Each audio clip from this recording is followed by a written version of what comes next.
നിറയെ യാത്രക്കാരുമായി സർവീസ് നടത്തുന്നതിനിടയിൽ നിയന്ത്രണം നഷ്ടപ്പെട്ട കെഎസ്ആർടിസി ബസ് ഇടിച്ചു നിർത്തി യാത്രക്കാരുടെ ജീവൻ രക്ഷിച്ച ഡ്രൈവർ പി.വി. ജോണി, കണ്ടക്ടർ, ഡ്യൂട്ടിയിലുണ്ടായിരുന്ന പ്രകാശ് പി.കെ. എന്നിവരെ സഹപ്രവർത്തകരും സുഹൃത്തുക്കളും ചേർന്ന് കട്ടപ്പനയിൽ അനുമോദിച്ചു.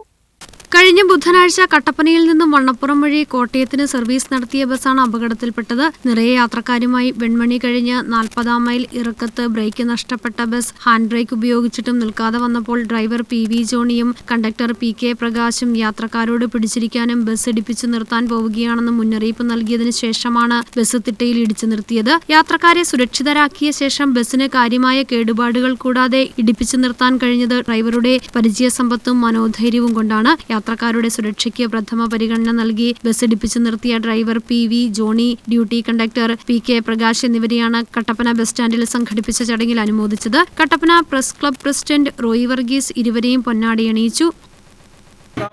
മുകളിൽ വെച്ച് കമ്പക്കാനം ഇറങ്ങി താഴോട്ട് ഒറിജിനൽ ഫസ്റ്റ് ഗിയറിലാണ് വണ്ടി ഇറങ്ങി പോകുന്നത്. അല്പം ബ്രേക്ക് വിട്ടിട്ട് നിൽക്കാൻ ബുദ്ധിമുട്ട് പോലെ തോന്നി. 80ഓളം യാത്രക്കാരുണ്ടായിരുന്നു. മെയിൻ 40 ഏക്കറിലെ വളവ് സ്ഥിരമാണെന്ന വളവ് കത്തിച്ച് തിരിഞ്ഞു, ചവിട്ടിട്ട് നിൽക്കുന്നില്ല. അതിനപ്പോൾ ഞാൻ പറഞ്ഞ് കണ്ടക്ടറെ വിളിച്ചു, വണ്ടി ചവിട്ടിട്ട് നിൽക്കുന്നില്ല, ഹാൻഡ് ബ്രേക്ക് ഇട്ടു, നിൽക്കുന്നില്ല.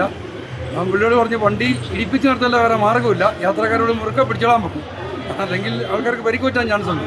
അപ്പോൾ വല സൈഡിലേക്ക് വാഹനം ചേർക്കാനേ മാർഗ്ഗമുള്ളൂ. അപ്പോൾ താഴെ നിന്ന് ഒരു ഓട്ടോറിക്ഷ വന്നു. എൻ്റെ പ്രിയ സുഹൃത്ത് പ്രകാശാണ് കൊടുത്തിട്ടുണ്ടായിരുന്നത്, കണ്ടക്ടറായിട്ട്. പ്രകാശ് ഓട്ടോറിക്ഷ അടുത്ത സൈഡിലേക്ക് മാറ്റാൻ കൈകൊണ്ട് ആംഗ്യം കാണിച്ച് വണ്ടി അടുത്ത സൈഡിലേക്ക് മാറ്റിക്കൊണ്ട് വാഹനം വല സൈഡിൽ പതിയെ ഇടിച്ച് നിർത്തുകയുണ്ടായത്.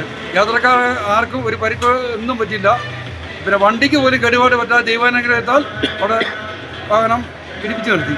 ഒന്നിച്ചാണെന്ന് ഈ സർവീസ് പോകുന്ന വഴിക്ക് ഇങ്ങനെ ഒരു അപകടം ഉണ്ടാകുന്നു എന്ന് അദ്ദേഹം എന്നോട് നേരിട്ട് ഹാൻഡ് ബ്രേക്ക് ഉപയോഗിക്കുകയും അപ്പോൾ എന്താണെന്ന് അന്വേഷിക്കുകയും അദ്ദേഹം വളരെ കൃത്യതയോടുകൂടി തന്നെ ഞങ്ങളെ ഒരു കൂടപ്പുറപ്പിനെ പോലെ ഞങ്ങളെല്ലാവരും ഒരുപോലെ കാത്ത് ഞങ്ങളെ അവിടെ കൊണ്ടെത്തിയ അദ്ദേഹത്തിന് ദൈവത്തിന് ഞാൻ പ്രത്യേകമായി നന്ദി അറിയിച്ചുകൊള്ളു. പ്രസാദ്, വിലങ്ങുപാറ, അനീഷ് ജോസഫ്, സാബു ജോസഫ് എന്നിവരും ബസ് ജീവനക്കാരും ഹെഡ് ലോഡ് തൊഴിലാളികളും ബസ് സ്റ്റാൻഡിലെ വ്യാപാരികളും അനുമോദന ചടങ്ങിൽ പങ്കെടുത്തു. News bureau, Kattappana.